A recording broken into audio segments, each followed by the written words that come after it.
أعوذ بالله من الشيطان الرجيم. بسم اللہ الرحمن الرحیم. آج ہم صحیح مسلم کی حدیث نمبر 172 کو بیان کرنے جا رہے ہیں. تو چلیے آج کی اس حدیث مبارکہ کو شروع کرتے ہیں. بسم اللہ الرحمن الرحیم. محمد بن مسنہ ابن بشار، محمد بن جعفر، شعبہ، قتادہ، حضرت انس بن مالک رضی اللہ تعالی عنہ سے روایت ہے کہ رسول اللہ صلی اللہ علیہ وسلم نے فرمایا، تم میں سے کوئی شخص مومن نہ ہوگا جب تک یہ بات نہ ہو کہ جو بات اپنے لیے پسند کرتا ہو وہی اپنے بھائی کے لیے یا پڑوسی کے لیے پسند کرے. It is asserted on the authority of Anas bin Malik that the Prophet, peace be upon him, observed, "One amongst you belies truly till one likes for his brother or for his neighbor that which he loves for himself." بسم اللہ الرحمن الرحیم.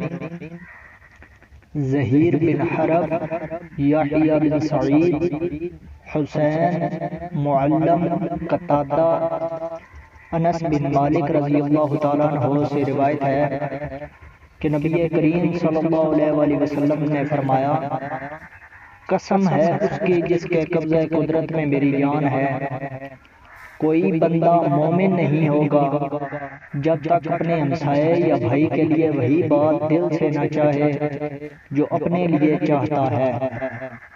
It is narrated on the authority of Anas that the Prophet, peace be upon him, observed, "By him in whose hand is my life,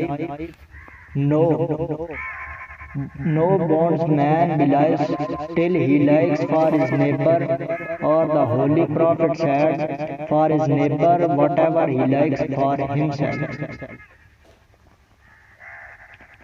یحییٰ بن ایوب، قتیبہ بن سعید، علی بن حجر، اسماعیل بن جعفر بن ایوب، اسماعیل اولدا، حضرت ابو ہریرہ رضی اللہ تعالیٰ عنہ سے روایت ہے کہ رسول اللہ صلی اللہ علیہ وسلم نے ارشاد فرمایا، وہ شخص جنت میں داخل نہیں ہوگا جس کی ذرہ رسانیوں سے اس کا ہمسایہ محفوظ نہ ہو.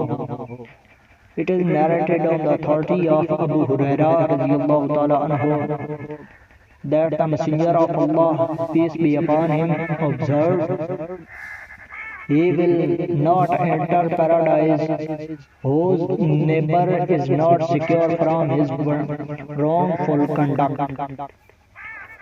اللہ پاک ہمیں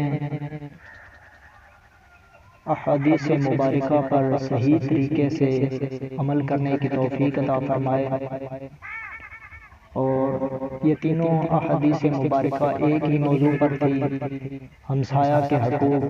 تو میں نے یہ ضروری سمجھا کہ یہ تینوں ایک ہی ساتھ بیان کر دی جائیں تاکہ اس بات کو واضح کیا جا سکے کہ یہ حدیث مبارکہ کس ٹاپک پر ہیں اور کتنی زیادہ اہم ہیں. اللہ پاک ہم سب کو عمل کرنے کی توفیق عطا فرمائے بجاہ نبی.